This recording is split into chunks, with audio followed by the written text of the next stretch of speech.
বিজেপিৰ ৰাজ্যিক সভাপতি তথা দৰং ওদালগুৰি লোকসভা সমষ্টিৰ সাংসদ দিলীপ শইকীয়া বুধবাৰে বিশ্ব ঐতিহ্য ক্ষেত্ৰ চৰাইদেউ মৈদাম ক্ষেত্ৰত উপস্থিত হয়। মৈদাম ক্ষেত্ৰত উপস্থিত হৈ উপাসনাস্থলীত স্বৰ্গদেউসকলক স্মৰণ কৰি বন্তি প্ৰজ্বলন কৰি প্ৰাৰ্থনা জনায়। লগতে মৈদাম ক্ষেত্ৰৰ চৌহদৰ বাহিৰত নিশা পৰ্যটক তথা ৰাইজৰ সুবিধাৰ্থে এটা উচ্চ মানৰ হাই মাষ্ট লাইট স্থাপনৰ আধাৰশিলা স্থাপন কৰে।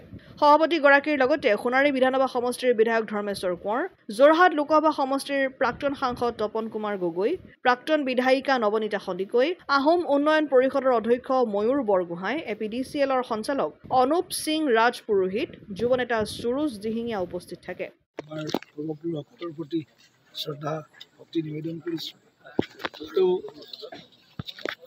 এই ক্ষেত্ৰৰ বাহিৰৰ যিখিনি বাকৰি আছে বাহিৰৰ তাত এটা হাইমাষ্ট লাইট আমি সংস্থাপন কৰাৰ কাৰণে এটা চিন্তা আছিল, মনৰ এটা ভাৱ আছিলে। এই চিন্তাৰ ভাৱনাক আজি বাস্তৱ ৰূপ দিয়াৰ বাবে আনুষ্ঠানিকভাৱে আমি আজি ইয়াৰ কামৰ আমি শুভাৰম্ভণি কৰিছোঁ। কম দিনৰ ভিতৰতে আমি এই বাহিৰৰ বাকৰিখন যাতে নিশাও পোহৰ হৈ থাকে তাৰ কাৰণে এই হাইমাষ্ট লাইট ইয়াত আমি সংস্থাপন কৰাৰ বাবে আমি আগবাঢ়িছোঁ। এটাই থাকিব, ইয়াতে ডাঙৰ এটা লাইট থাকিব, প্ৰায় 100 ফুট ওখ হ'ব, গতিকে 30 মিটাৰ মোটামুটি তাৰ উচ্চতা থাকিব।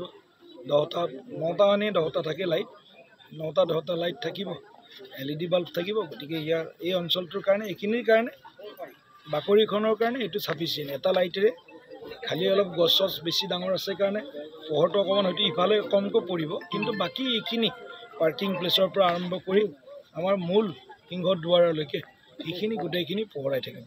মথুৰাপুৰৰ পৰা ইছলাম আহমেদৰ ৰিপৰ্ট, অসম আদিত্য।